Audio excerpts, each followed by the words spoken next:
I stood in the darkness, my hand trembling slightly around my phone, watching more than 60 people dancing, drinking, and laughing on the land I had poured 32 years of sweat into keeping.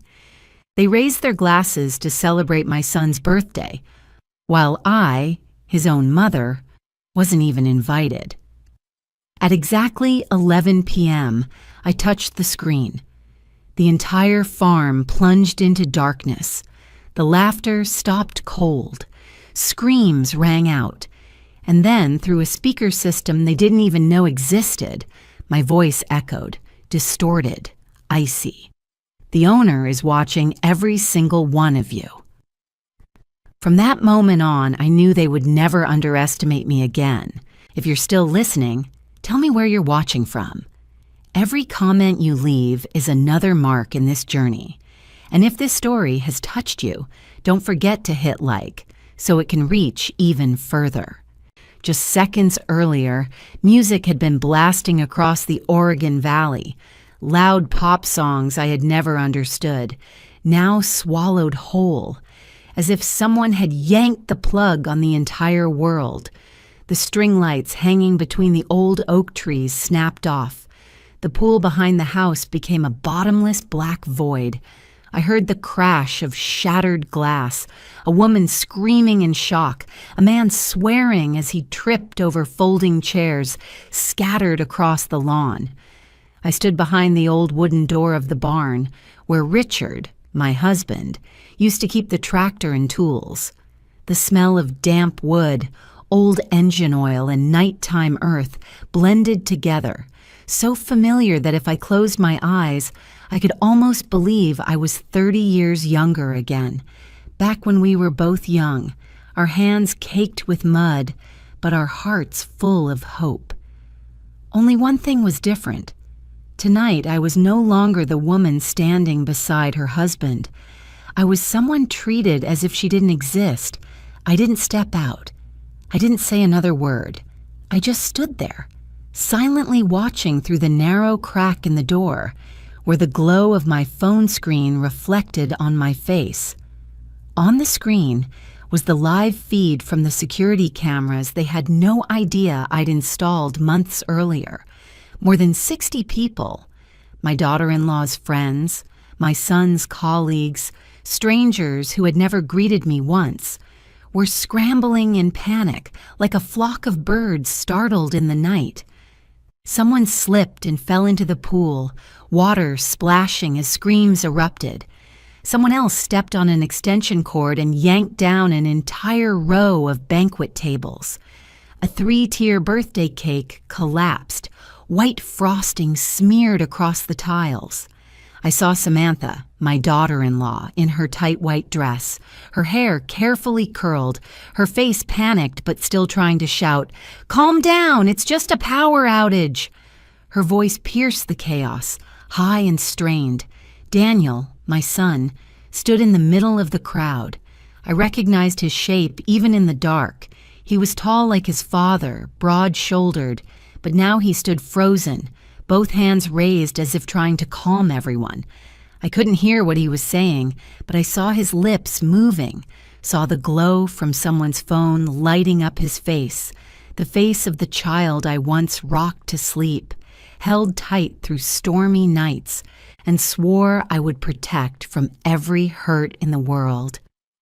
I wondered in that moment whether he thought of me, whether it occurred to him that the woman who gave birth to him, paid every dollar of his college tuition, and stood behind every one of his successes, was standing somewhere very close, yet impossibly far away.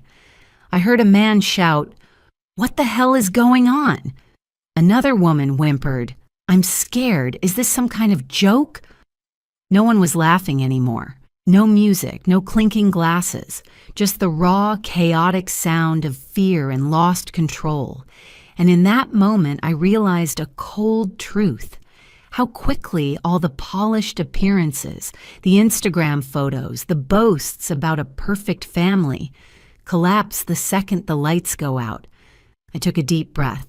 My chest ached, not from fear, but from something far more bitter. I hadn't been invited. Not a single text, not one call, not one, "Mom, we're having a small party tonight. Would you like to come?" Instead, I found out about my son's birthday through a photo Samantha posted on social media. Birthday night at our place. Family and friends only. Family and friends. I didn't belong to either of those words. This was my farm, the land Richard and I bought when we were choking on bank debt, when every weekend meant driving nearly 2 hours from Portland, eating cold sandwiches, and sleeping in a beat-up trailer. I planted every tree, fixed every stretch of fence, cleaned every window pane, and yet tonight I stood like an intruder, hiding in the dark, watching others celebrate on my life. I felt no joy watching them panic, none at all. My heart didn't dance with revenge. What I felt was a strange stillness, as if some part of me had just died, and the rest of me had finally woken up. I knew that if I stepped out now, if I shouted that this was my home, that they had no right.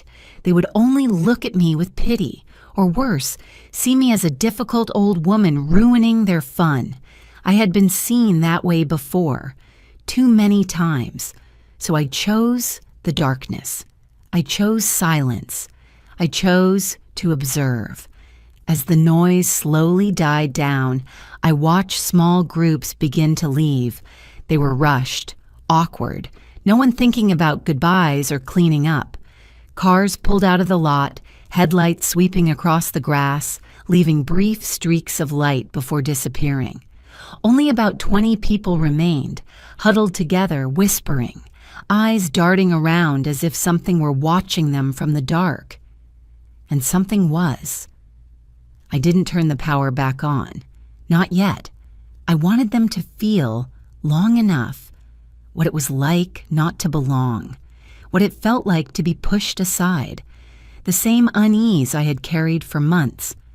I wanted to remember this moment myself, so that later, if I softened, if I wondered whether I'd gone too far, I would remember this night, the night I stood in the dark on my own land. Finally, when the clock on my phone ticked over to 11:17 p.m., I closed the app. No further. Warnings. No final message.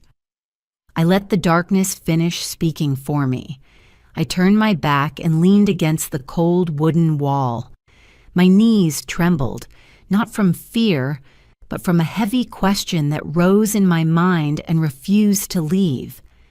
How does a mother get pushed this far? When did I become expendable in my own family? When did a lifetime of sacrifice turn into a burden, something that could be brushed aside for someone else's convenience? I knew that if I didn't stop here, if I didn't turn back and face everything that led up to this moment, tonight would be nothing more than a meaningless scare. What I had done wasn't the end. It was only the end of my silence. And to understand why I had to stand in the dark, why I had to shut off the power to my own farm, I needed to go back much further, to the days when I still believed that loving hard enough meant your family would never turn their back on you. My farm sits at the edge of a small valley in southern Oregon, where mornings are often wrapped in a thin layer of fog over the grass, and afternoons carry the scent of old pine from the distant forest. From above, it isn't the neat, perfectly squared kind of land you see in real estate ads. It stretches unevenly, hugging a gentle slope, winding around a small creek that runs year-round. To outsiders, it's just a large, quiet farm with income potential. To me, it is an entire lifetime. 32 years ago, this place was nothing but raw land. No fences, no clear roads, just weeds up to my knees, rocks packed into hard soil, and dead tree stumps left behind from an abandoned logging attempt. I remember clearly the first day Richard and I stood in the middle of it. It was cold in March, the wind cutting through us. I pulled my old jacket tight, and Richard smiled, a smile so optimistic it made me both love him and fear for him. He turned to me and said, "Maggie, can you imagine it? Right here, we'll build a house. Not big, but ours." We were so poor back then that if anyone had asked what our biggest asset was, I would have said Richard's old pickup truck and his set of tools. I was a nurse, working night shifts at the local hospital. Richard did whatever manual labor he could find, roof repairs, wall framing, plumbing, anything people would hire him for. We bought this land with a loan that left our wallets nearly empty every month. No one around us believed we could turn that wild land into a real home. But Richard believed. And when Richard believed, he worked. In those early years, we lived in an old trailer parked at the edge of the property. Summers were suffocating, winters drafty through every crack. I worked days, then came home at night to help him measure, clear rocks, burn dry weeds. Some nights we were so exhausted we ate canned soup straight from the pot, sitting on the ground staring at a sky full of stars without saying a word. And yet, in that silence, I never once felt alone. Richard built the frame of our first house with his own hands. It wasn't a dream home, just a simple wooden house, enough to keep out the rain and cold. I helped by holding ladders, handing him nails, sweeping up, cooking for us both. I still remember the smell of fresh lumber mixed with paint and sweat. Remember the blisters on my hands from gripping a hammer too long. Every wall that went up was progress, not just for the house, but for the life we were fighting for. When Daniel was born, the farm was still a mess. I held him in my arms, watching Richard dig drainage trenches in the rain, my heart torn between worry and pride. By the time Rachel arrived, the house was sturdier, with an extra small room and a front porch where we could watch the sunset. The farm grew alongside our children, and our children grew alongside the farm. Daniel learned to walk on uneven ground, falling and standing back up, scraped knees but shining eyes. Rachel loved chasing the chickens I kept, laughing every time they scattered. On weekends, Richard took Daniel to the open field behind the house to teach him how to throw a baseball, while I sat on the steps, sewing and watching them in the afternoon light. Those memories don't need photos. They're etched into me more clearly than any picture. The farm wasn't just a place to live. It was our children's first classroom, where they learned hard work, patience, and respect for things that aren't easily earned. Daniel helped his father build fences. Rachel helped me pick vegetables from the garden. Every family meal carried the smell of earth, grass, and real labor. We weren't wealthy, but we never felt poor. Then, one autumn afternoon, everything stopped. Richard died suddenly, a heart attack, so fast there was no time to prepare, no time to say goodbye. He collapsed right on the front porch, where we had sat together drinking morning coffee so many times. When I ran out, he was already there, eyes closed, his face cruelly peaceful. I remember screaming, but the sound felt swallowed by the vast space of the farm, as if no one could hear it. I became a widow at an age when I still believed there were many we moments ahead of us. The house felt too big, too quiet. At night, I heard the wind move through the trees and instinctively turned toward the right side of the bed where Richard used to sleep. Some mornings I made 2 cups of coffee before realizing I only needed 1. Every corner of the farm carried his imprint. The unfinished wooden chair he was building, the coat hook he mounted behind the door, the gravel path he laid by hand. Daniel and Rachel were grown, living their own lives. I didn't blame them for not being with me every day, but alone on this vast land, I finally understood what it meant to carry responsibility tied to memory. Selling the farm would have been easy, very easy. Less than a year after Richard's funeral, people knocked on my door offering to buy it. The prices they quoted would have let me live comfortably for the rest of my life in a small city apartment. I thought about it, I truly did. But every time I imagined signing those papers, I felt like I was erasing pieces of Richard, of our life together. This farm wasn't something I inherited. It was something we paid for with our youth, our strength, our sleepless nights. Selling it wouldn't have been a financial transaction. To me, it would have been a betrayal. So I refused, again and again. The farm became the place where I kept Richard with me. I cared for every tree the way he once did. I fixed broken things not because I couldn't hire help, but because I wanted to continue our habits. Some nights I sat on the porch and talked to myself, as if he were still listening.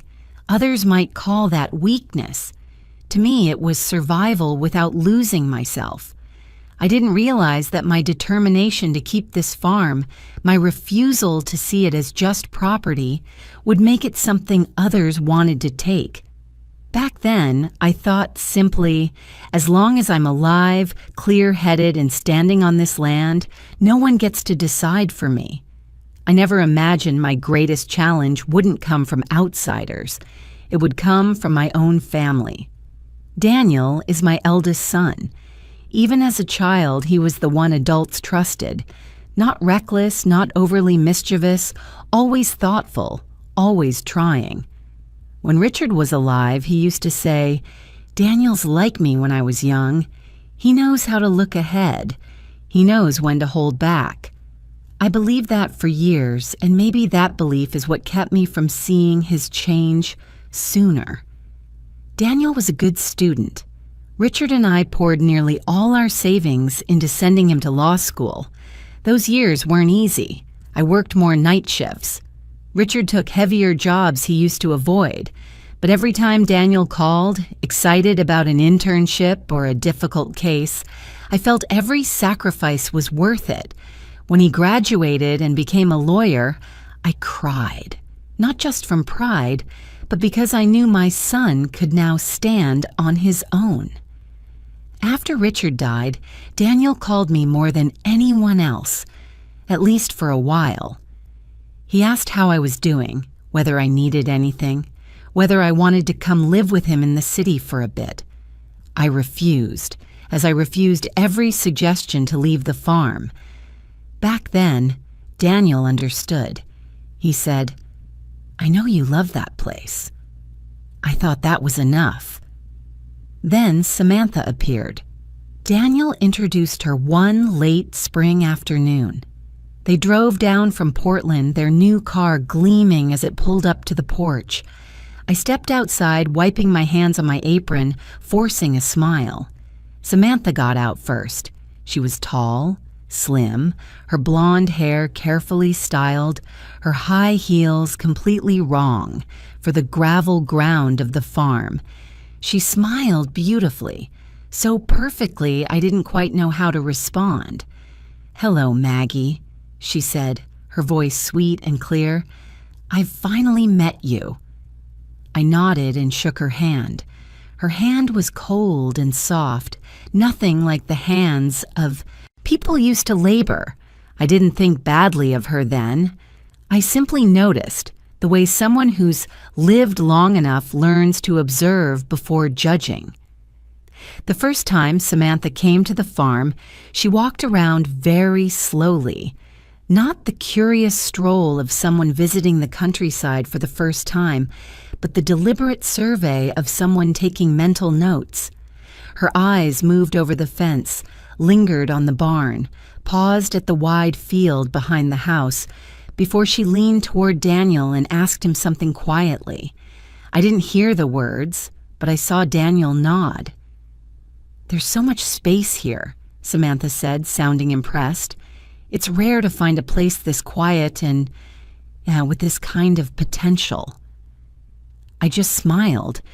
To me, the place didn't need potential. It only needed peace. At dinner that night, Samantha talked a lot.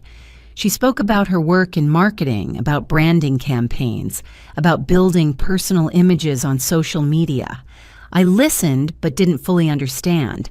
I was used to conversations about patients, night shifts, gardens, and weather. Samantha's world was far from mine. Some of her comments sounded harmless at first. This farm would get so much attention online. People in the city pay a fortune just to spend a weekend like this. I nodded and let it pass. I thought it was just enthusiasm from someone used to crowded places. But Samantha didn't stop there. Every visit after that, she mentioned potential again. Not potential for living, but for exploiting. Potential for events.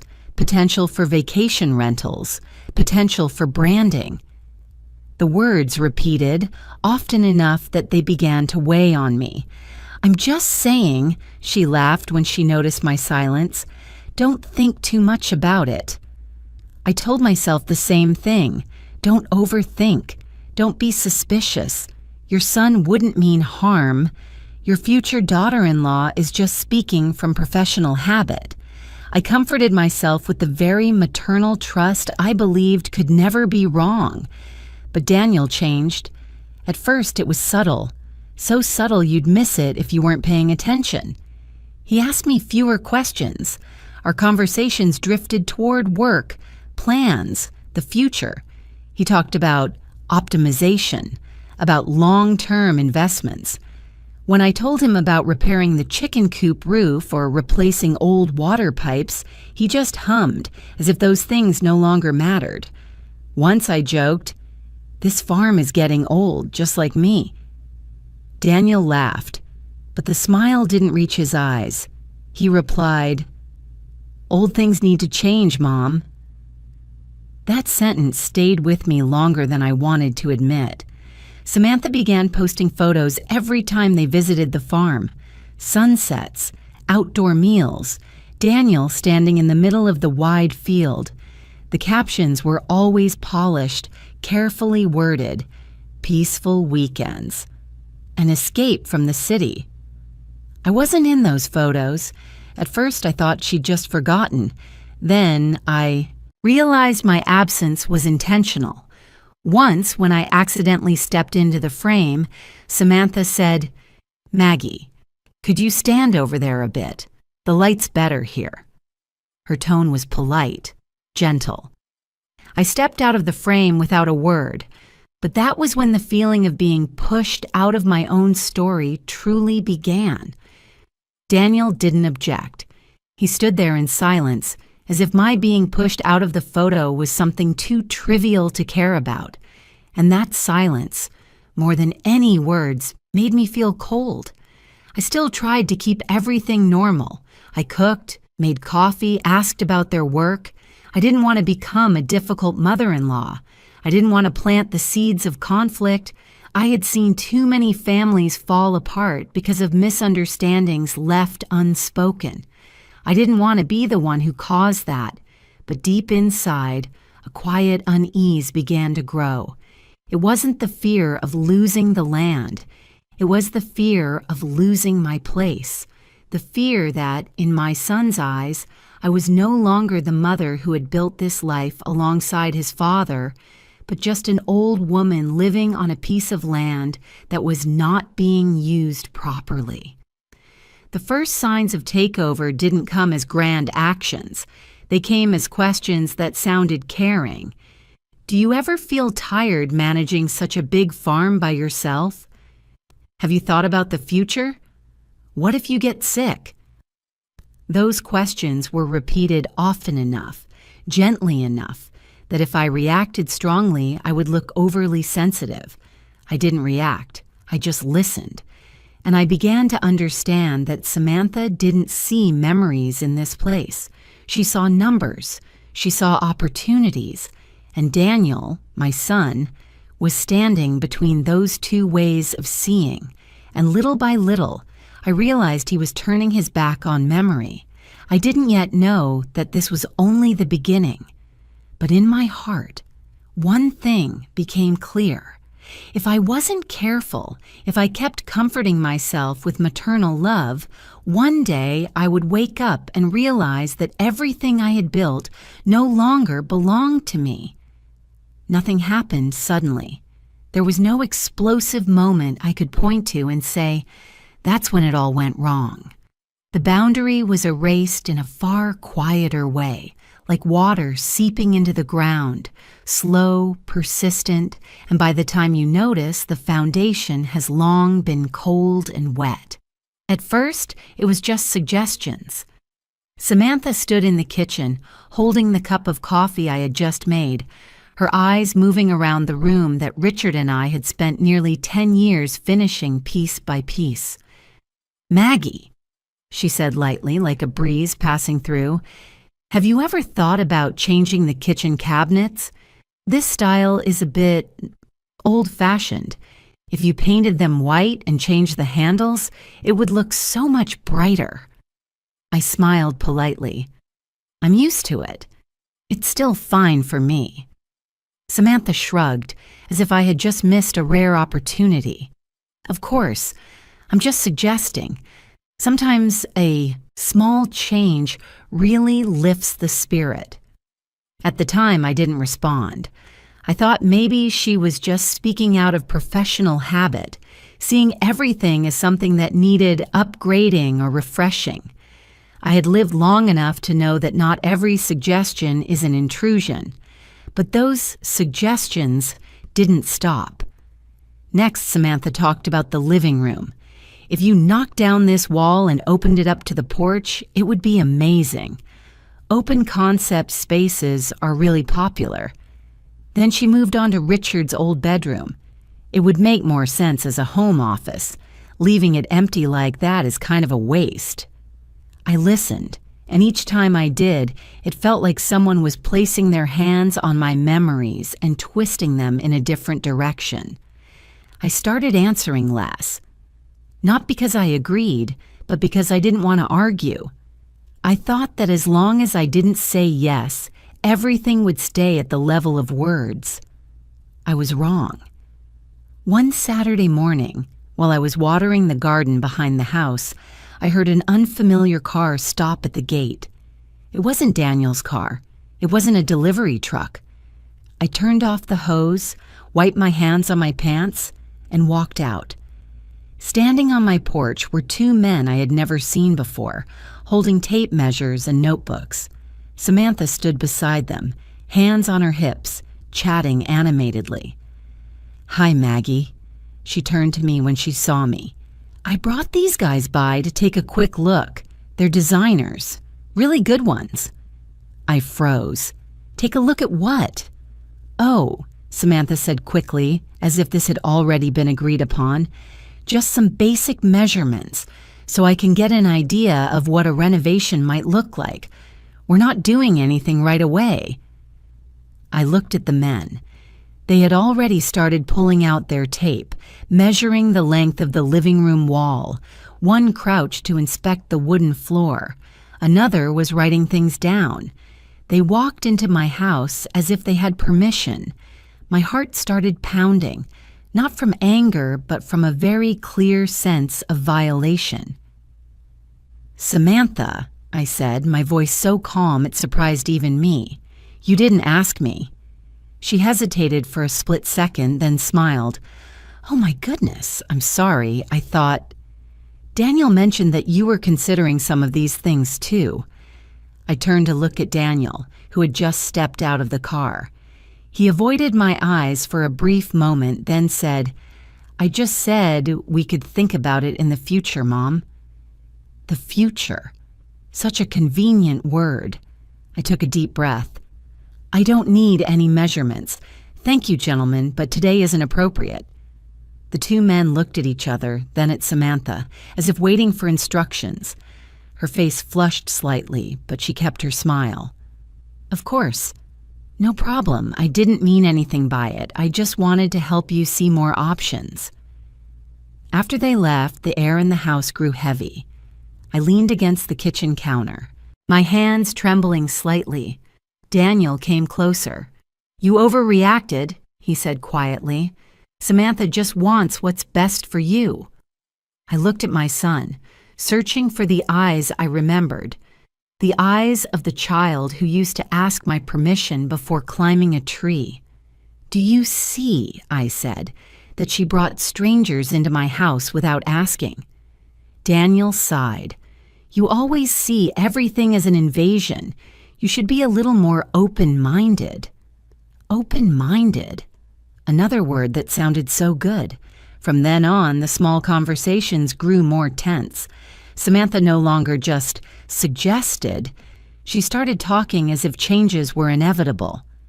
"When we finish fixing this part, if we rearrange that area," I noticed how naturally she used the word "we," as if she were already a co-owner here. I objected, not loudly, not angrily, just saying no. And every time I said no, I was given a new label. "You're too attached to the past. You refuse to change. You're always so rigid." Daniel didn't say those things himself, but he didn't stop Samantha when she did. His silence felt like agreement. I found myself having to explain everything, even things that never should have needed explanation.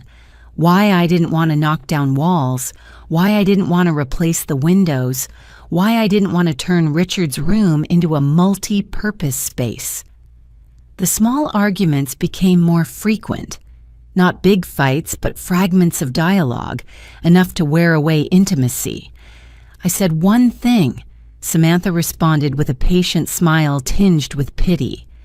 Daniel stood between us, but little by little, I saw him standing closer to Samantha. Once I heard my own son say, "Mom always makes everything more complicated." That hurt more than I expected. I began to feel out of place in my own home. When they visited, I felt unnecessary.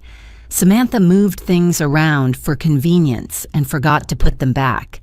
She talked to Daniel about plans and ideas while I sat there like an audience member. Shared meals became shorter, more awkward. I ate more slowly, not because I was tired, but because I didn't want to speak. One evening, while Samantha and Daniel were animatedly discussing upgrading the farm, I stood up to clear the dishes. Samantha watched me and said, "Don't worry, Maggie, we can handle these things. You just need to rest." Rest. As if I were already frail, as if I were no longer the person who built all of this. I went to bed early that night. Sitting on the edge of the bed, I looked around the familiar room and suddenly felt it was foreign. Not because the furniture had changed, but because my place in this house had changed. I was no longer the center, no longer the decision maker. I was being pushed to the margins, little by little, through gentle words and polite smiles. My relationship with Daniel fractured quietly. There was no big fight followed by forgiveness, just a growing distance. He called less, asked my opinion less. When I disagreed with Samantha, he looked at me with weariness, as if I were a problem to be solved. I began to understand something frightening. I was no longer seen as a mother, but as an obstacle, something that needed to be handled carefully so plans could move forward smoothly. And in that prolonged silence, I realized the boundary had already been erased, not by documents or signatures, but by attitude, by the way they spoke about this farm as if it no longer fully belonged to me. I still lived here. I still cared for every tree and every patch of land. But in the eyes of my son and the woman beside him, I had gradually become an outsider. That was when I understood. If I didn't stand firm, if I kept giving in out of fear of losing my child, what I would lose wouldn't just be the farm. I would lose myself. That conversation didn't happen in a closed room, nor did it begin with dramatic tension. It took place on a quiet afternoon on the wooden porch where Richard and I had sat hundreds of times watching the sun set behind the trees. That familiarity made every word spoken that day feel even heavier. Daniel arrived earlier than usual. He parked neatly, walked up onto the porch with a hesitant posture, his hands tucked into his jacket pockets. Samantha followed, her heels tapping sharply against the steps. I noticed the difference immediately. They didn't bring food, didn't ask how I was, didn't make small talk like before. The atmosphere felt exactly like meetings I'd seen at the hospital, when people came not to ask, but to announce. Daniel spoke first. "Mom, we want to talk seriously with you for a bit." I nodded, poured tea, and placed 3 cups on the small table. My hands were steady, but something inside me tightened, like a string pulled taut. "Go ahead." Daniel cleared his throat. "You know the farm is big.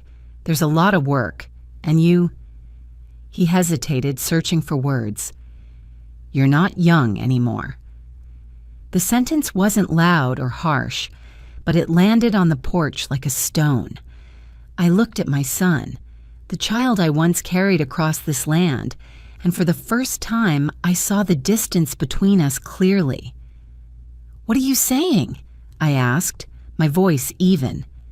Samantha jumped in quickly as if she'd been waiting. "Maggie, don't misunderstand. We're just worried about you.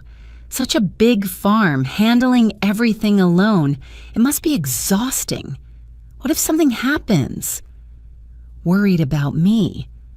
I had heard that phrase many times lately, but today it carried a different tone. It was no longer concern. It sounded like a conclusion already reached. Daniel looked at me, his eyes tinged with pity. "We think maybe it's time to share the right to use the farm. You'd still be the owner, of course, but we'd handle the main management. That way you wouldn't have to work so hard." Share the right to use. I repeated the phrase silently. It sounded harmless, even reasonable, if framed as children helping an aging mother. But I wasn't helpless. I still drove myself, fixed fences, managed every bill, and more importantly, I had never said I wanted to hand anything over. "So, you want me to give you the farm?" I asked bluntly. Daniel shook his head. "Not give, share, together. You'd still live here just like before. We just make the big decisions." The big decisions. I didn't ask more. Samantha had already launched into her pitch, her voice bright like she was presenting a business plan. "Just imagine, this place is so beautiful. If we rent it out for events, it would be amazing. Weddings, birthdays, weekend retreats. If done right, it could bring in a decent amount every month." I looked straight at her. "Who is we?" She hesitated briefly, then smiled again. "Our family, of course." Family. Coming from her, the word felt strangely hollow. I set my teacup down. "This farm is not a place for parties." Samantha tilted her head, her tone gentle. "But you're not using all of it. Leaving it like this is such a waste." A waste. A word I had never used to describe my life. Daniel continued, no longer circling the point. "Mom, honestly, keeping the farm like this isn't efficient. It's like a dead asset." A dead asset. I heard every word clearly, and in that moment I knew something had broken. Not on the farm, but inside me. 32 years of sweat, blood, and memories, mine, Richard's, our children's childhood, in my son's eyes, reduced to something unproductive. "A dead asset?" I repeated quietly. "You're calling the place you grew up, the place your father collapsed, a dead asset?" Daniel frowned. "Don't be so sensitive. I'm talking about economics." Economics? I laughed, but the sound was dry. "So you studied law just to talk to your mother like an investor?" Samantha cut in, her voice edged with impatience. "Maggie, I think you're being too emotional. These days, everyone has to be practical." Practical. I knew that word well. It was often used to cover things people didn't want to name honestly. "I don't need your kind of practicality," I said, dropping the polite address for the first time. "And I don't need anyone managing my life." The air thickened. Daniel stood up, pacing the porch as if trying to calm himself. "You're overreacting. We don't mean any harm." "Then what do you mean?" I asked. "Bringing strangers to measure my house? Talking about renting it out without asking me? Calling my life's work a dead asset?"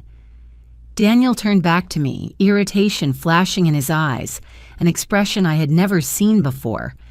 "You always turn everything into a personal attack." I stood up too, facing my son. The evening wind swept across the porch, carrying the smell of freshly cut grass. Peaceful surroundings, but my heart wasn't. "You know," I said slowly, "I'm not afraid of change. I'm afraid of losing my right to decide." Samantha crossed her arms. "That's not fair. We're just trying to help." "Helping without asking," I replied. "Helping by imposing." Daniel exhaled sharply.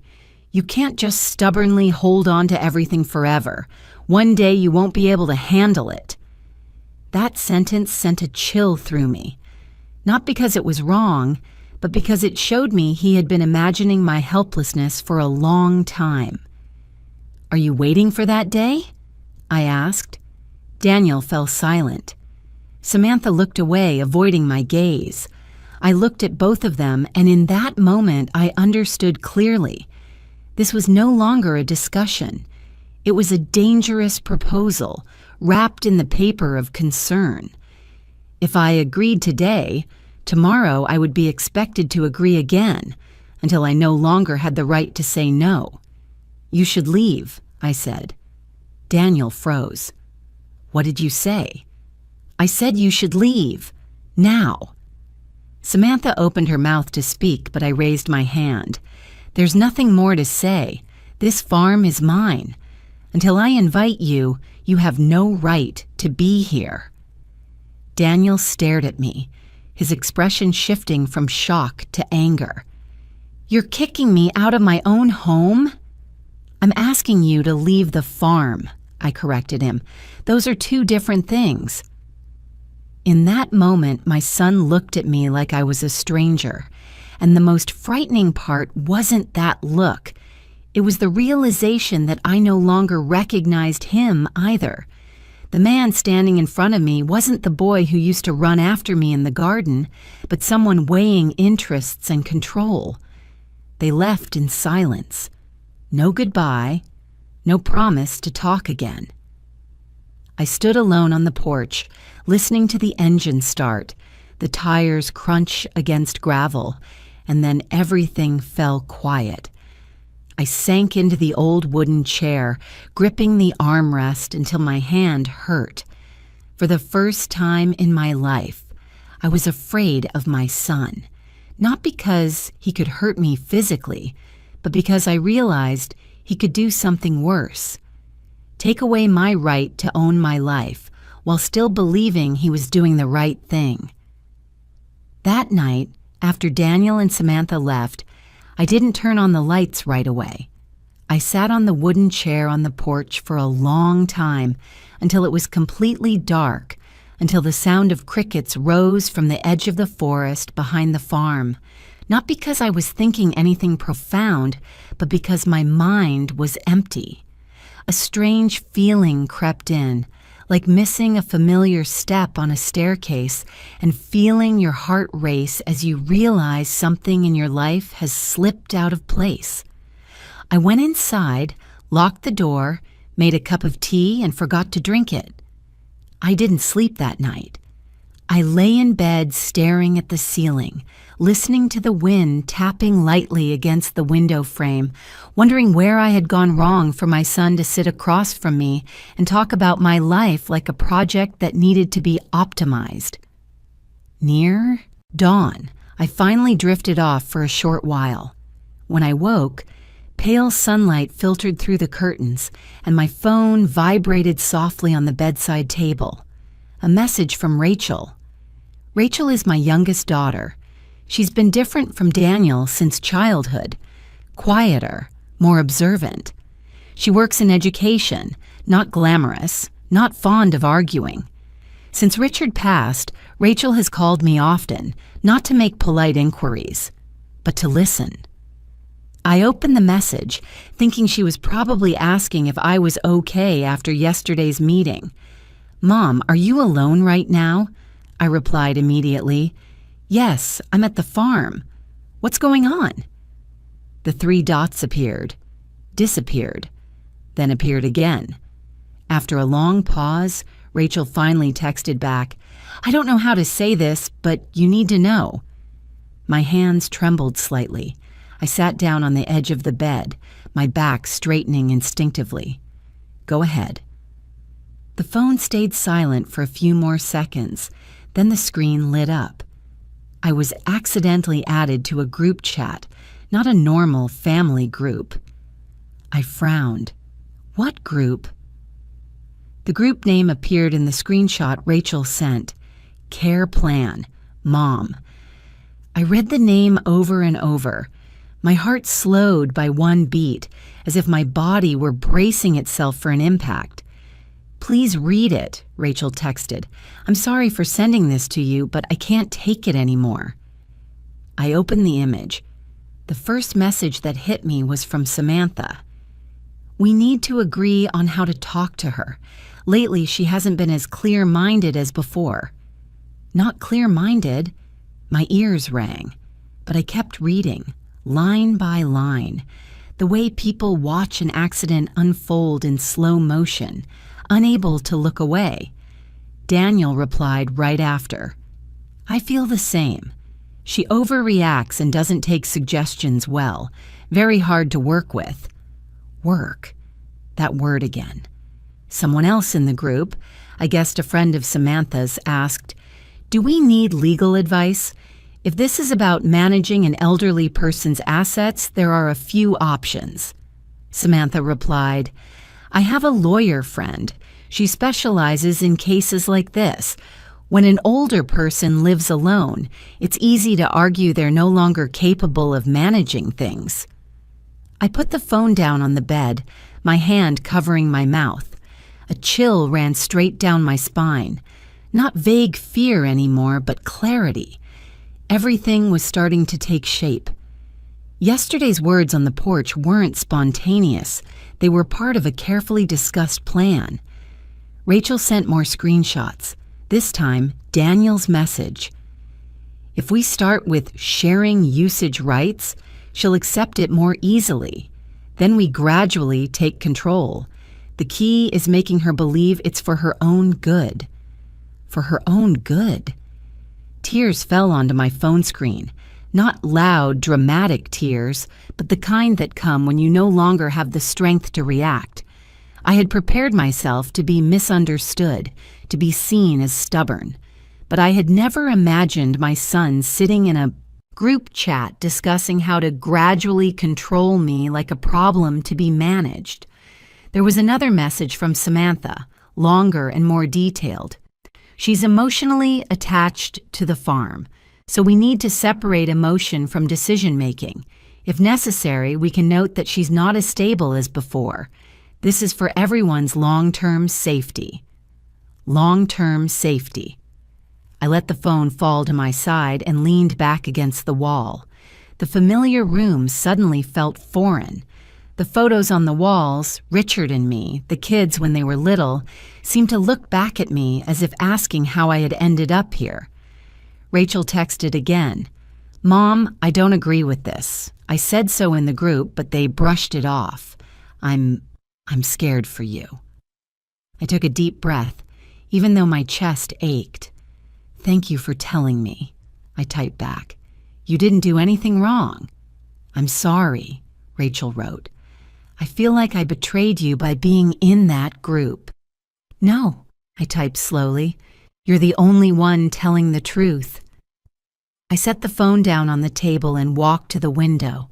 Morning sunlight stretched across the fields, over the rows of trees Richard and I had planted together. Everything was still there, solid, as if it had never been placed on a scale. Only I was unsteady. I sat down in the armchair in the living room, feeling as though all my strength had been drained at once. For a few minutes, I let myself collapse. I cried, without holding back, without shame. I cried for my husband who was gone, for the son I thought I knew, for myself, for being naive enough to believe that family bonds were strong enough to protect me from cold calculations. But in that very moment of weakness, something else appeared. Not anger, but a sharp, cold clarity. The pieces slid into place.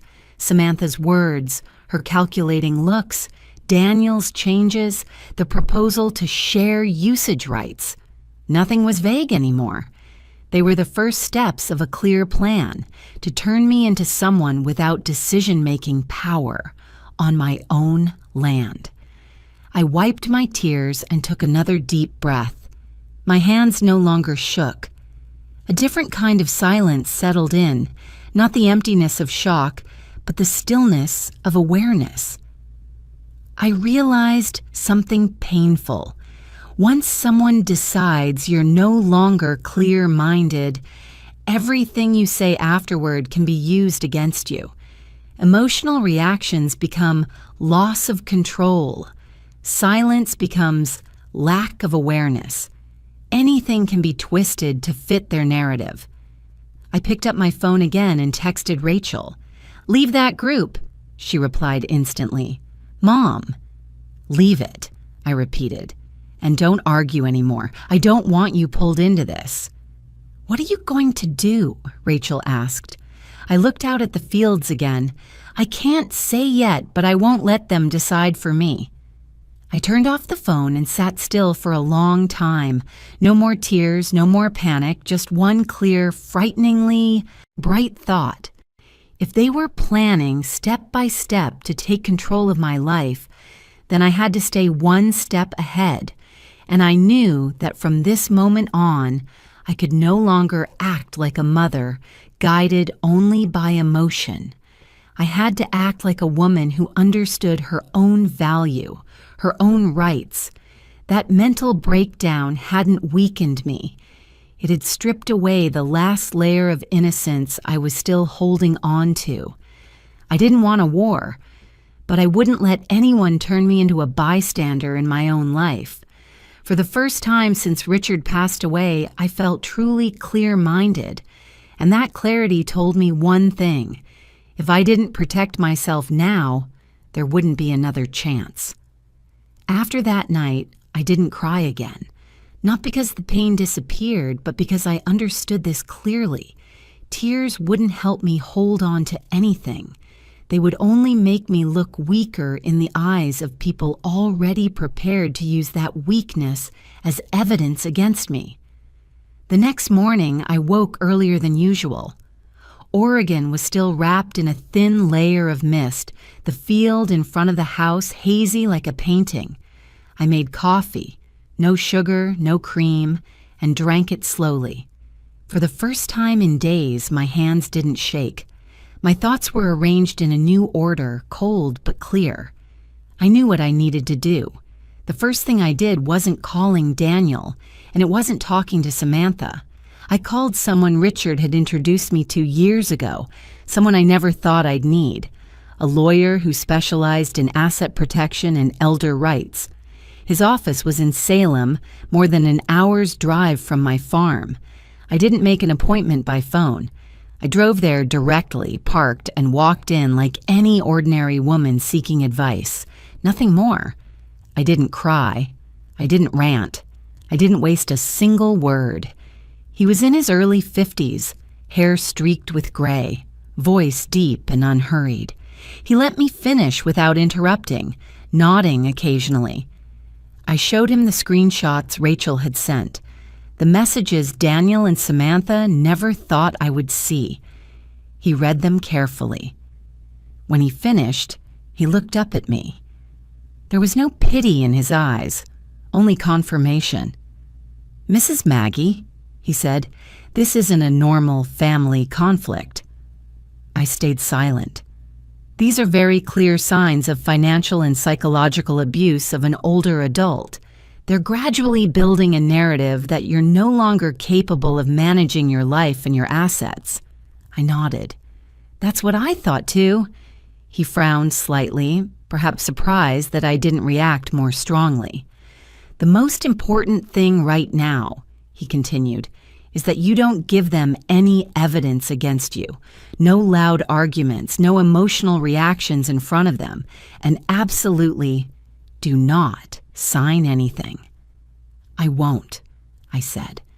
He leaned back in his chair. "You're clear-minded, independent, and fully legally competent. But if they want to pursue a legal route, they'll try to make you look unstable. You need to prepare." Prepare. That was the word I'd been waiting for. I left the lawyer's office with a checklist forming neatly in my mind, like a plan. Not a plan for revenge, but a plan for protection. And I decided I wouldn't tell anyone about it. I started with the smallest things. That night, I took screenshots of every message and saved them to a separate hard drive, then backed them up to the cloud. I labeled dates, times, sender names, no detail missed. I didn't reread them over and over. I didn't need to hurt myself again. I just needed them to exist, intact, as truth. 2 days later, I called a locksmith from the neighboring town. Not someone the family knew, not someone who had ever fixed Daniel's locks before. A stranger, efficient, quiet. I changed every lock: the front door, the back door, the barn, the old horse shed. Daniel used to have a key to just in case.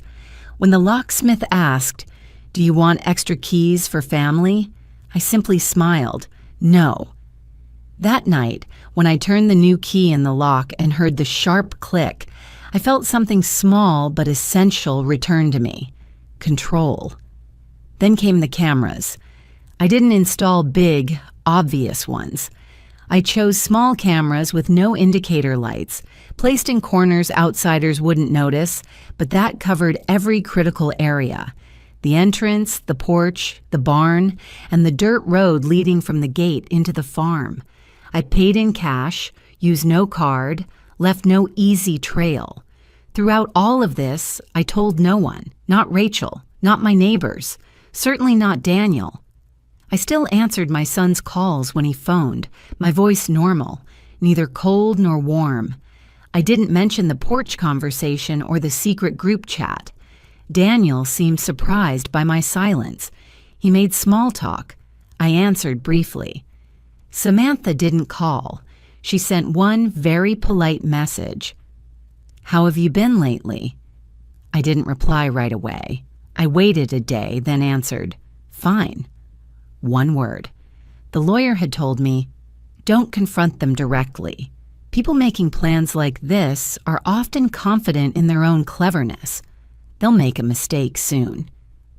And I believed him. I started observing more, not with emotion, but with clarity.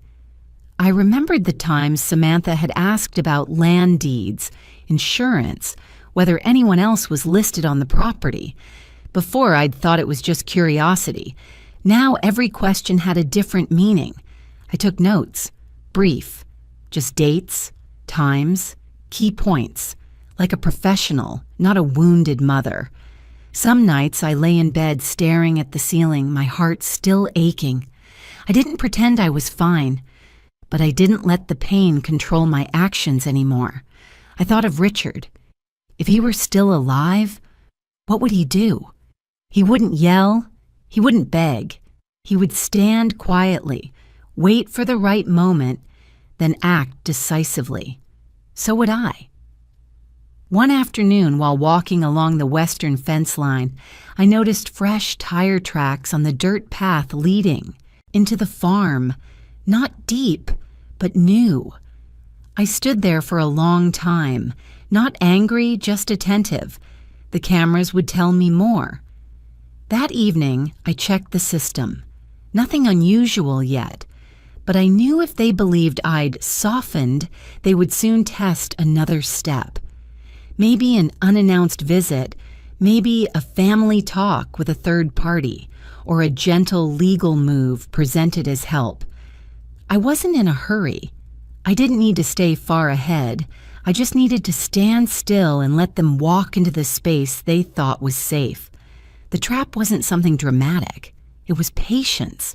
It was not reacting when they expected me to, not stopping them when they believed they were advancing.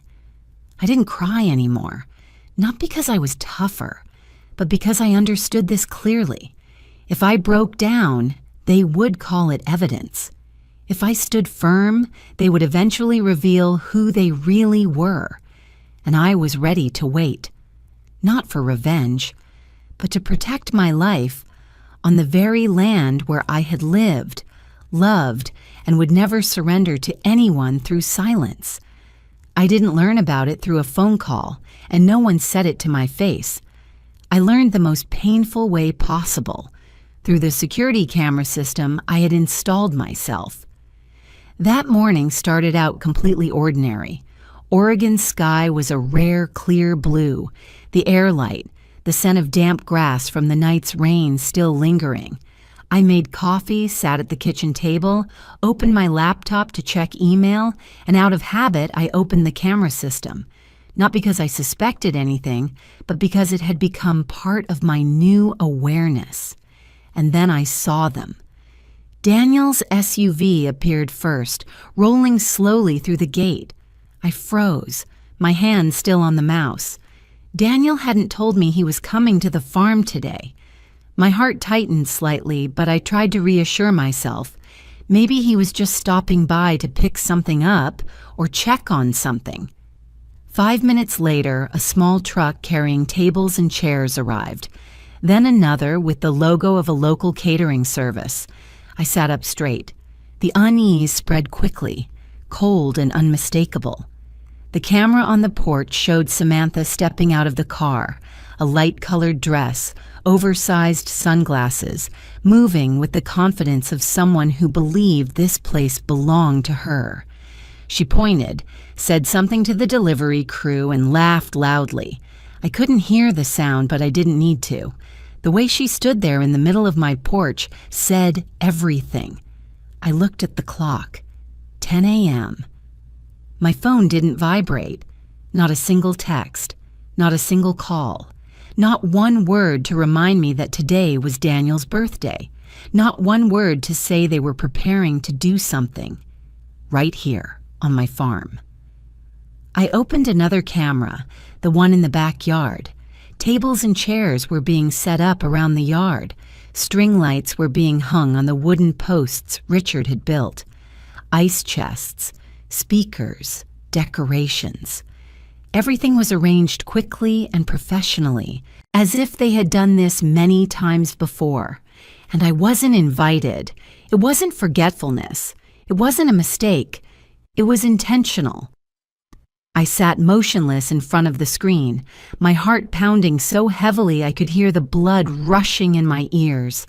A part of me still clung to the most unreasonable hope.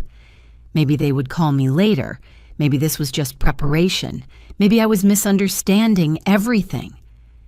Then the camera caught Samantha lifting her phone, turning around to take a wide shot of the farm. A few seconds later, my phone buzzed softly. A social media notification appeared. I didn't need to open it to know who it was from, but I opened it anyway. The first photo showed Daniel and Samantha standing in front of the porch, sunlight slanting across them, looking like a perfect couple. The caption underneath was short, cheerful, and sharp as a blade.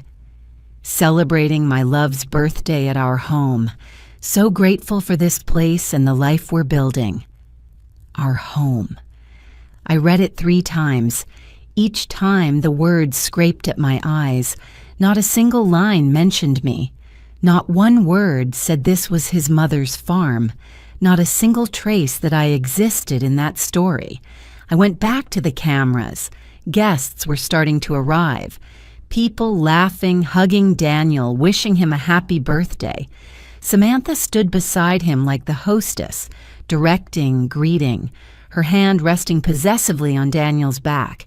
And Daniel, my son, was smiling.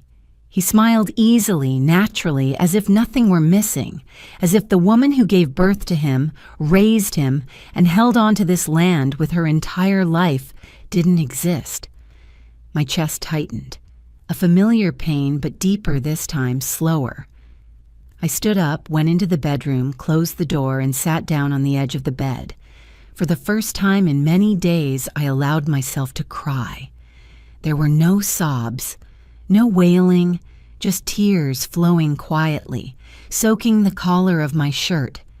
I cried for my absence on my son's birthday. I cried for the moment I realized I had been erased from a picture I had once painted myself. I cried for Richard. If he were still alive, this would never have happened. Not because he controlled things, but because he was the boundary. And when he died, that boundary disappeared with him. I cried exactly once. When the tears ran dry, I sat still for a long time. No more trembling, no more choking in my throat. Just a cold emptiness, like the aftermath of a violent storm. I stood up, washed my face, and looked at myself in the mirror. My eyes were red, but my gaze had changed. I returned to the living room and opened the cameras again. The party was in full swing. Music was playing. Glasses were raised. Someone clapped and called Daniel up to speak.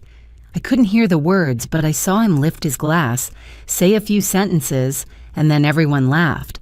No one asked, "Where's his mother?"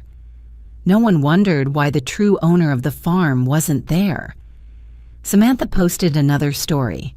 This time, a slow-motion video of people clinking glasses under twinkling lights. The text across the bottom read, "Making memories at our place." Our memories, our place. I turned off the screen, not because I couldn't take it anymore, but because I had seen enough.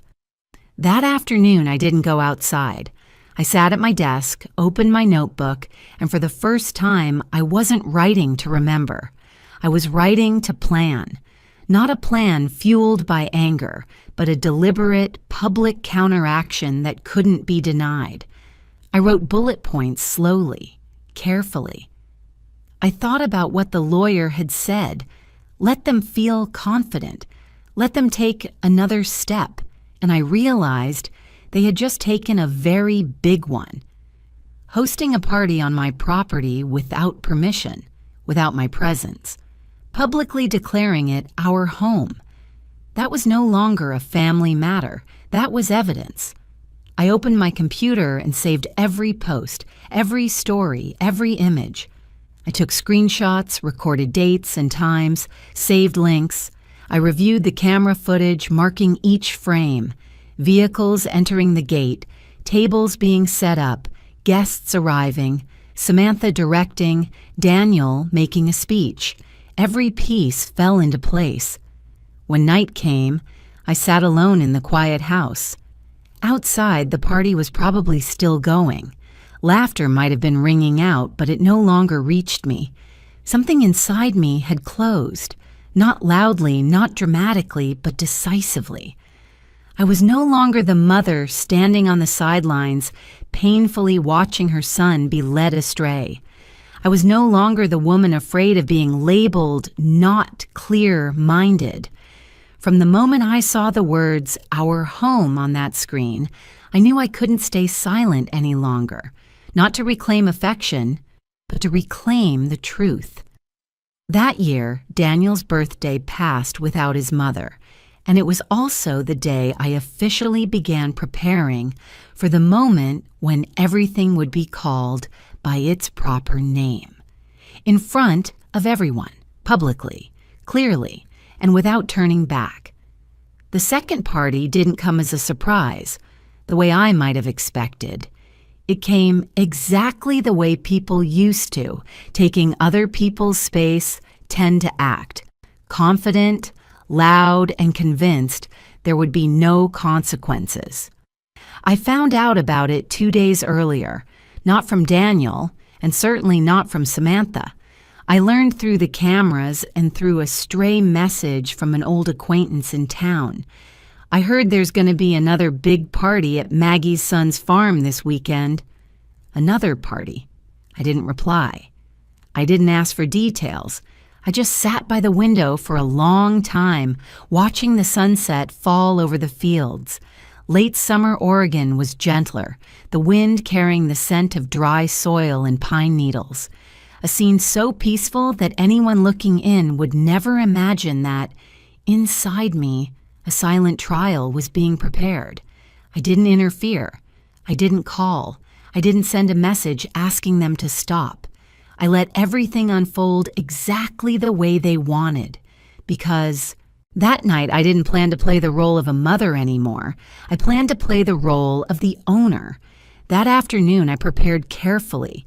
Not fancy clothes, just a dark jacket, low shoes, a fully charged phone. I checked the camera system, the speakers, the backup power. Everything was ready. I wasn't nervous. That surprised me the most. The trembling had vanished, replaced by a cold calm. I left the house at dusk, not through the main gate, but along the Western Service Road, the one only Richard and I had used back when we were first clearing the land. A narrow path, overgrown with trees, enough for a car to pass without drawing attention. I parked near the old barn, where the party lights didn't reach.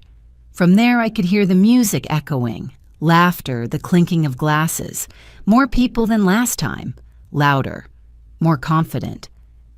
I opened the camera app on my phone. The yard was brightly lit, lights everywhere, tables filled. I counted quickly, more than 80 people, some unfamiliar faces, some people I had once known who had come to my house for tea, now standing there as guests in a place that wasn't theirs. Samantha appeared on screen in a light dress, her hair carefully styled, a glass of wine in her hand. She moved through the crowd like a host, smiling, hugging guests, gesturing toward the main house.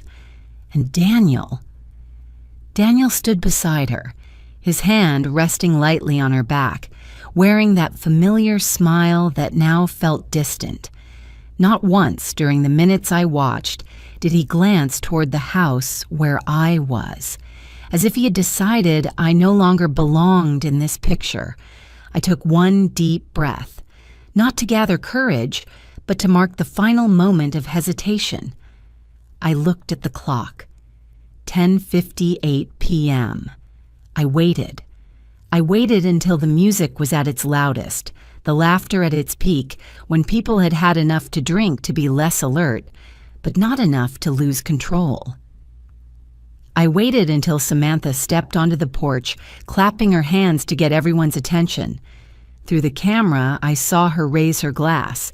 Her lips moved as she spoke, maybe a speech, maybe something about family, about home, about memories. 11 p.m. exactly. I tapped the screen.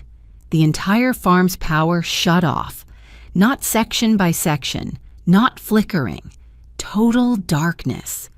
For the first second, there was absolute silence, the kind you only hear when all your senses are stripped away at once. Then the screaming started, overlapping, panicked. What's happening? Is the power out? Does anyone have a flashlight? Chairs fell. Glass shattered. People tripped. Someone shouted after being pushed off the porch steps. Water splashed from the pool. I waited another 10 seconds, long enough for fear to spread like a wave. Then I turned on the speaker system. The voice came through, low, slow, processed through a filter. Not the voice of a mother, not the voice of someone familiar, the voice of ownership. This farm has an owner. The screaming stopped abruptly, as if someone had squeezed the crowd's collective throat. You are currently on private property without permission. I heard someone swear. Someone else started crying. Samantha shouted, "Who's doing this? Is this some kind of joke?" I didn't answer right away. Everything happening right now, the voice continued, is being recorded. Time, images, audio. A new wave of panic swept through. People began pushing toward the exit, but in the dark, no one knew which path was safe. Voices called out, feet ran, objects crashed to the ground. "Please leave the area immediately," the voice continued, calm, steady. "The police have been notified." That was when I turned on the lights at the main porch, just enough so people could see where I was standing. I stepped out of the darkness, not rushing, not shaking, not hiding. I stood upright, hands folded in front of me, the light falling across my face. Some people recognized me instantly. I saw their eyes widen, confusion spreading. "That's Maggie." "The farm owner?" Samantha froze. The wine glass slipped from her hand and shattered on the wooden floor. Daniel turned toward me, his face drained of color, his mouth opening but no words coming out. "I am the legal owner of this farm," I said, this time without the speakers, in my real voice clear in the terrifying silence. "And none of you have the right to host events here without my permission." A few people stammered apologies. Some lowered their heads and quietly left, but Samantha didn't. She stepped forward, her voice shaking but defiant. "What are you doing? You're scaring everyone." "I'm protecting my property," I replied. "You've used it repeatedly without authorization." "Daniel is your son," Samantha yelled. "We're family." "Family does not mean taking," I said, not looking at her, but straight at Daniel. "You know that." Daniel lowered his head. At that moment, red and blue lights flashed at the gate. The sound of a police car cut through the night, clear, undeniable.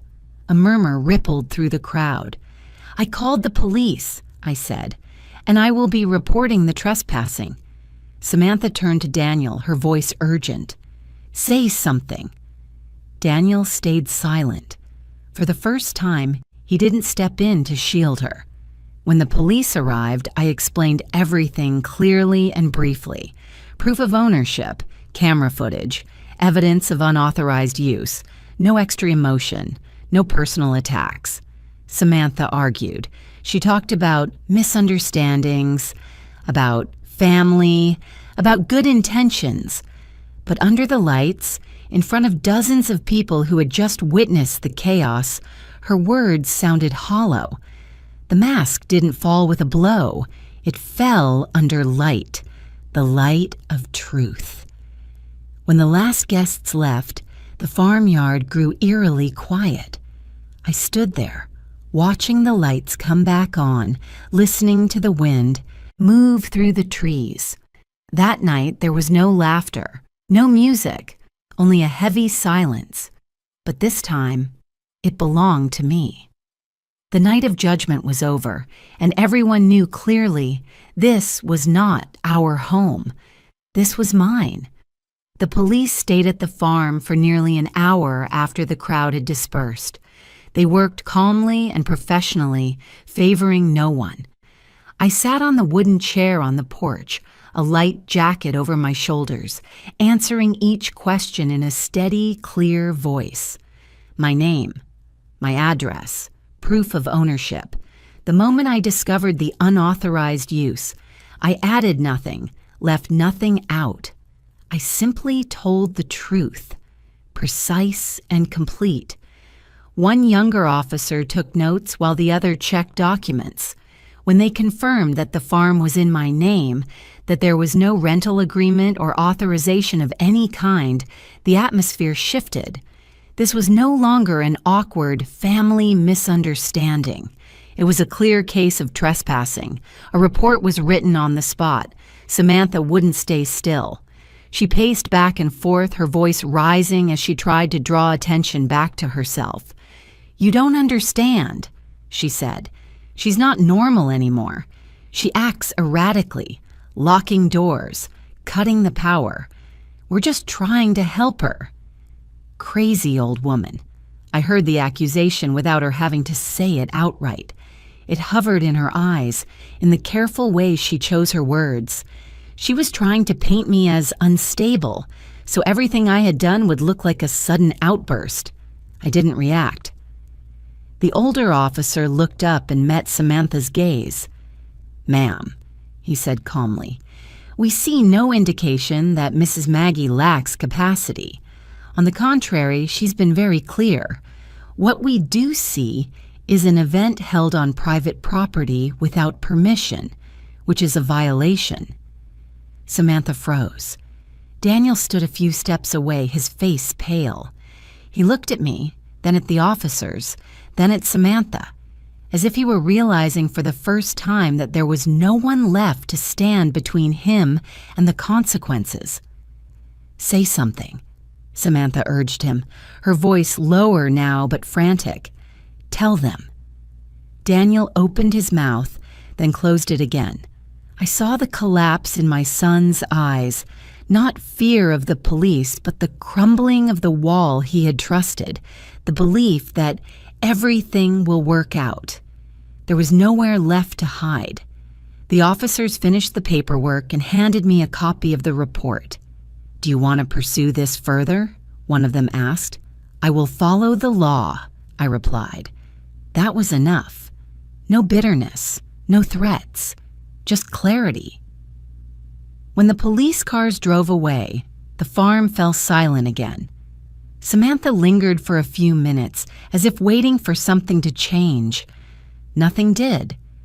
Finally, she turned and walked quickly toward the car, her heels striking sharply against the gravel. No goodbye, no final glance, just a hurried, humiliating retreat. Daniel stayed behind. "I'm sorry," he said hoarsely. "I didn't think it would go this far." I looked at my son for a long time. I didn't feel the surge of anger I once had. I felt only a deep exhaustion. "You didn't think," I said slowly, "but you allowed it." Daniel lowered his head. His shoulders sagged as if under a weight he had never carried before. I didn't comfort him. I didn't accuse him further.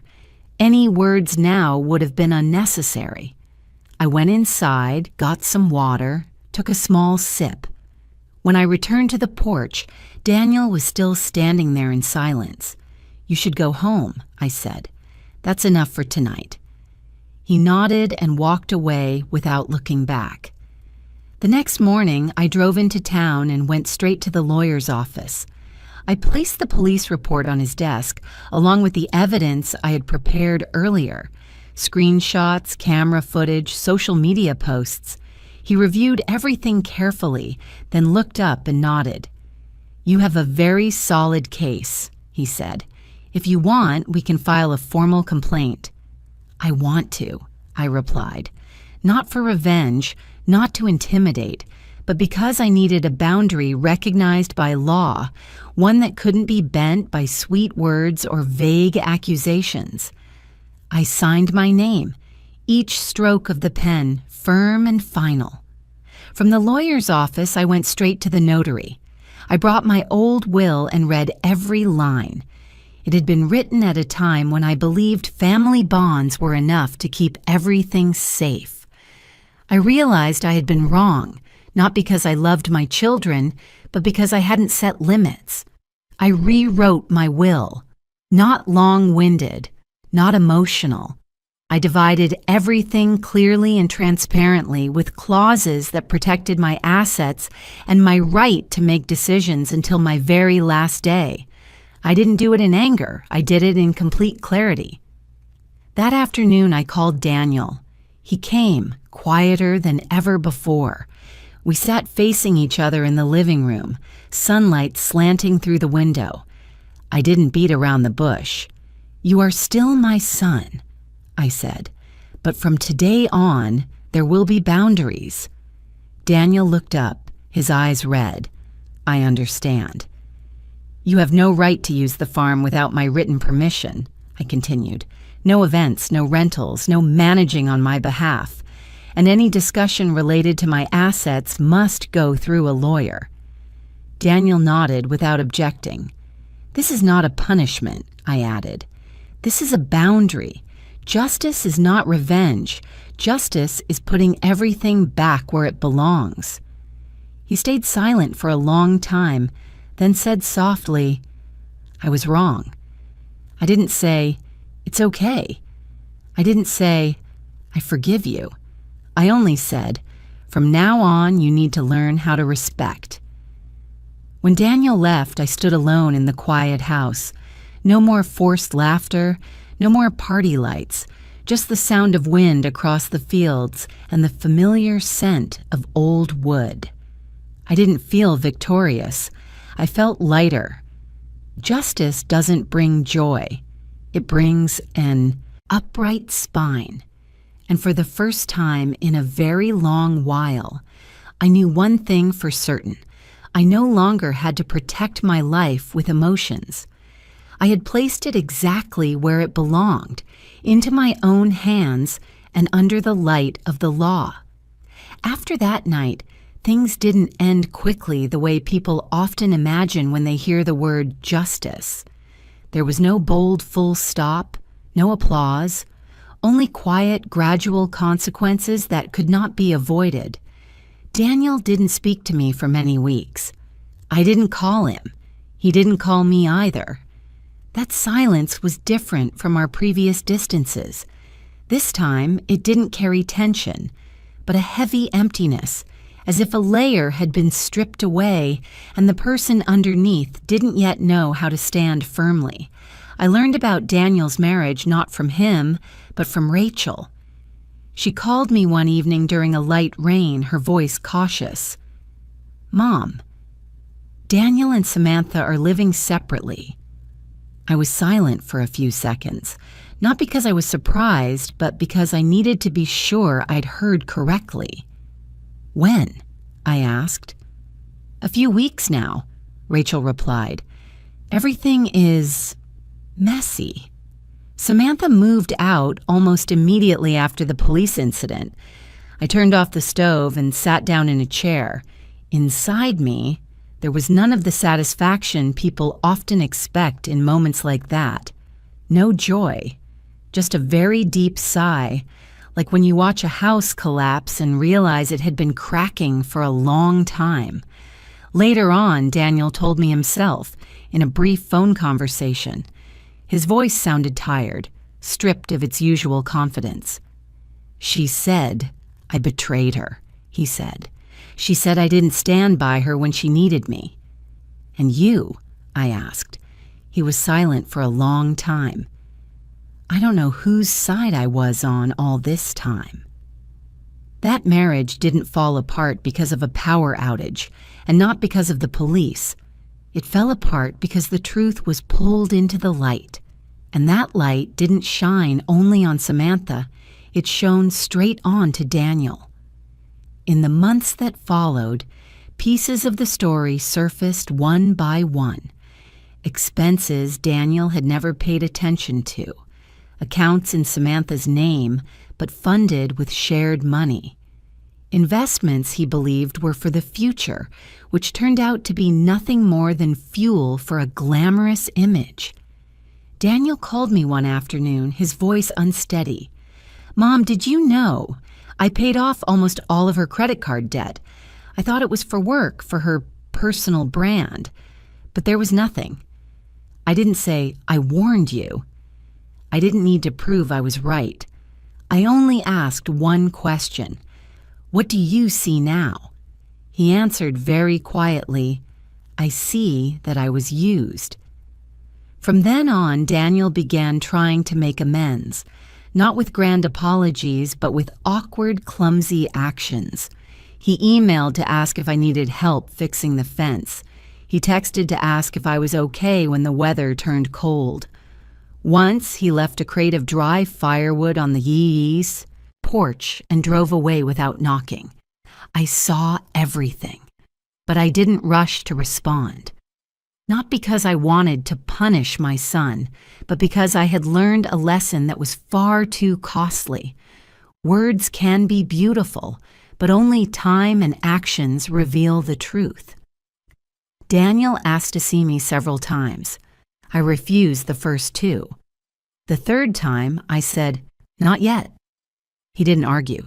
He only replied, "I understand." I observed. I didn't ask about his personal life. I didn't interfere. I let my son walk through the consequences of choices he had once believed were right. And in that silence, I realized something. Daniel was beginning to change, not because he lost Samantha, but because for the first time in his life, he had no one left to blame. 6 months passed. Winter came and went. Snow melted slowly across the fields. Trees began to bud again. The farm entered spring with a different kind of calm, no longer disrupted by plans, gossip, or scrutinizing eyes. I lived at my own pace, woke early, tended the garden, read books, called Rachel. The days weren't dramatic, but they were steady. Daniel kept his distance. He didn't come to the farm. He didn't ask about documents. He didn't mention anything related to usage rights or management. He went to work, handled his own life. Rachel told me he had moved into a smaller apartment and sold the expensive car Samantha had once been so proud of. One early spring morning, while I was trimming rose bushes by the porch, I received a text from Daniel. Just one sentence. "Are you doing okay, Mom?" I stared at the screen for a long time. Then I replied, "I am." 2 words, just like the way I once replied to Samantha. But this time, I wasn't closing the door. A week later, I texted Daniel again. "If you'd like, you can come back for dinner this weekend." The typing indicator appeared for a long time. Then he replied, "I'd really like that, but I don't know if you're sure." "Saturday night," I wrote. 6 p.m. Daniel arrived right on time. Not early, not late. He stood on the porch holding a small bouquet. Not expensive flowers, just wild flowers neatly tied together. When I opened the door, he looked at me like someone stepping into a place he had once hurt. "Thank you, Mom," he said. Dinner unfolded slowly. No one mentioned Samantha. No one mentioned the lawsuit. We talked about simple things. Daniel's job, the weather, the garden. There were silences, but they weren't uncomfortable. Just the necessary caution of 2 people learning how to speak again from the beginning. After dinner, we sat on the porch. The sky darkened. The lights inside the house came on. Daniel looked out across the field, then turned to me. "I know things will never be the same again," he said. "Good," I replied, "because the way things were wasn't okay." He nodded without arguing. "I don't expect you to forget. I just hope for a chance to do things right." I looked at my son carefully. Not to search for the child he once was, but to see the man sitting in front of me with all his mistakes and lessons. "Everything has to start over," I said. "Not from feelings, but from respect." "I understand," Daniel said. That night, when Daniel left, I stood alone on the porch, listening to the sound of his car fade away. I didn't feel sad. I didn't feel relieved either. I felt right where I belonged. The price had been paid, not through someone's collapse, but through real change, slow and painful. And I knew that if Daniel wanted to remain in my life, he would have to walk that path on his own 2 feet. Not like before, but as a new beginning, with clear boundaries and truth no longer hidden. The next meeting between Daniel and me didn't come long after that first dinner. There was no formal invitation, no elaborate preparation. One morning, he simply texted me, "Do you have time for coffee?" I stared at that message for a long time, not because I hesitated, but because I realized I was no longer afraid of that question. We met at a small cafe in town, a place Richard and I used to stop whenever we went to buy supplies for the farm. Daniel arrived a few minutes early. He stood up when he saw me walk in, a little awkward, unsure whether he should hug me or just say hello. I nodded and sat down. The air between us was still cautious, but no longer heavy. We talked slowly. Daniel told me about his job, his new apartment, about nights spent learning how to be alone after years of being used to someone else's voice. I listened without interrupting. There were long silences, but I didn't rush to fill them. I had learned that silence isn't always emptiness. Sometimes it's where truth reveals itself. Finally, Daniel looked straight at me. "Mom," he said, "I know I don't deserve forgiveness right away, but I want to say I'm sorry. Not just for what happened, but for not seeing you as an independent person." I looked at my son for a long time. I didn't feel anger. I didn't feel the need to list old wounds. I saw someone who had fallen, slowly getting back up and knowing exactly where he had gone wrong. "I forgive you," I said, "but I don't forget." Daniel nodded. He didn't expect me to forget, and I didn't want to, because memory is the boundary that keeps things from repeating themselves. Forgiveness, to me, isn't erasing what happened. It's accepting it as part of my life and moving forward without letting it define me. My will remained unchanged. I made that clear, and Daniel didn't object. He understood that some decisions no longer belonged to emotion, but to protection. I didn't rewrite my will to punish anyone, nor to hurt anyone. I wrote it to remind myself that my life, until my very last breath, is still mine. The farm gradually returned to its original meaning. No more loud parties, no more glittering lights for show. Just the wind, the smell of soil, and a familiar rhythm. I fixed a few small corners, not to upgrade, but to care for them. I planted another row of trees on the western side, where the afternoon light is gentlest. Every morning, I walk around the farm not to control it, but to feel it.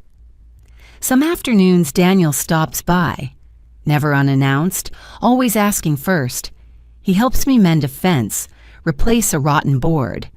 We work side by side, speaking little, doing more.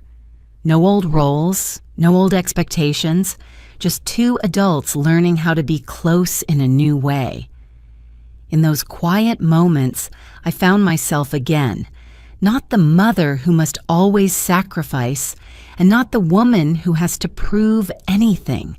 I am simply me, a person who has walked through loss, betrayal, fear, and stood firm. I returned to reading, to journaling, to learning how to say no without guilt. I understood that love should never come with the cost of losing oneself. The greatest lesson I carry isn't how to protect assets, but how to protect boundaries. Loving does not mean enduring. Family is not a place where you must stay silent when you are hurt. True peace doesn't come from pleasing everyone. It comes from living in alignment with your values. I chose a peaceful life, but one with limits. I open the door, but I don't remove the lock. I allow others to step in, but I don't allow anyone to take control. And within that balance, my heart feels much lighter. Evenings are quiet now. I sit on the porch, watching the sun sink over the fields. The light at the end of the day isn't dazzling, but it's warm. It doesn't erase the darkness that came before, but it's enough for me to clearly see the road ahead. If you've stayed with me to these final lines, I want to pause for a moment, not to tell more of my story, but to listen to yours.